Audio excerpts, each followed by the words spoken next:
How are you today? I hope you are feeling great as of the moment.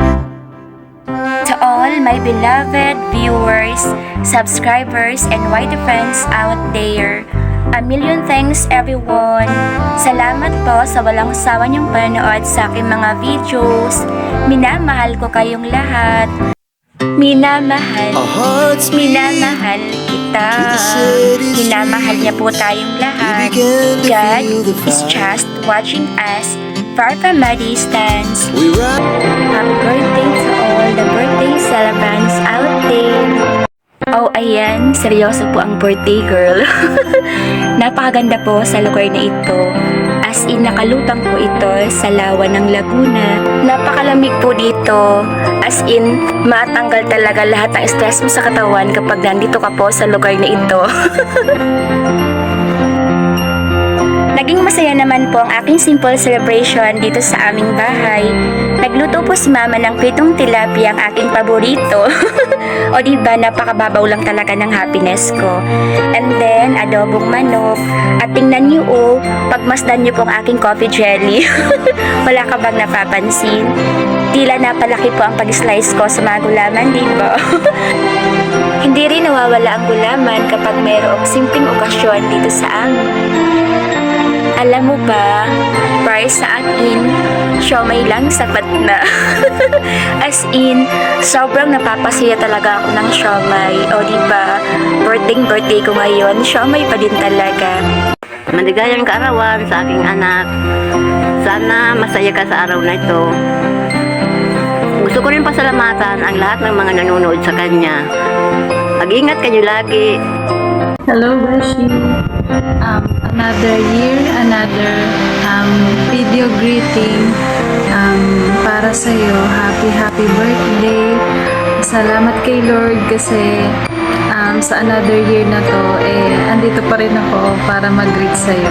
Salamat sa friendship, salamat sa love, salamat sa iyo. Lagi kang blessing sa akin mula kay Lord. Thank you, Beshi. I love you. Enjoy your day. Happy birthday sa napakaganda kong pinsan dyan, and happy Teacher's Day na rin, and sana matupad lahat ng mga pangarap mo, ate, and then makauwi ka na ng Bicol kasi for sure marami tayong pagkukwentuhan. Araw mo na ito, ate. Bye-bye. Hi sis! Happy birthday! God bless you always, and happy Teacher's Day din! Love you! I miss you! Hi, my dear Sissy Twinnie, happiest birthday to you. Love you. It's gonna happy birthday to you. Oh yeah, it's gonna happy birthday to you. Oh yeah. It's your birthday, we need to celebrate, yeah. Happy birthday to you. Enjoy your life, like we don't take it later. Happy birthday. It's gonna happy birthday to you.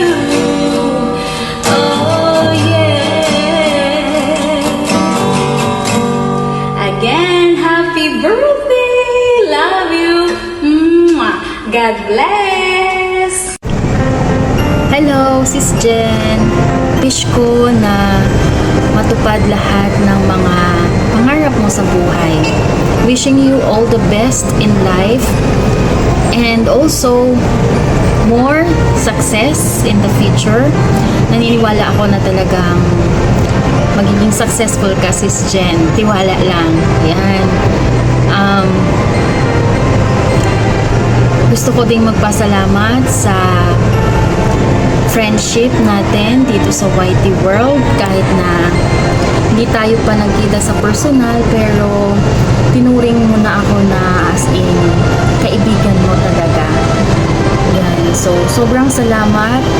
I feel also very blessed to have you as my friend here in the YT World. So, once again, happy birthday sis! Mag-enjoy ka sa birthday mo ha!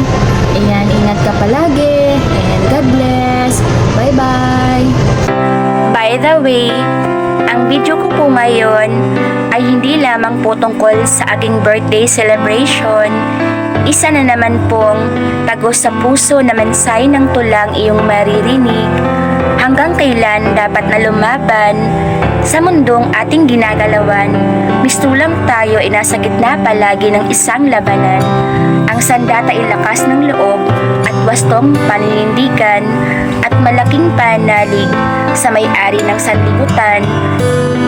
May mga pagkakataong napapatanong tayo ng ganito, hanggang kailan nga ba dapat na lumaban? May saysay nga ba at kabuluhan? Lahat ba ng aking ginagawa ay may patutunguhan? May mga labang sadyang mahirap ipanalo. Mayroon namang worth it na ipaglaban hanggang dulo. Iba-iba ang mukha ng buhay. Ganun pa man, ang Diyos ay patuloy tayong inaakay. Hindi niya tayo hayaang tuluyang manlupaypay. Sa taong nasa harapan ko, hangad ko palagi ang katagumpayan mo. Ipagpatuloy mo lang ang ginagawa mo.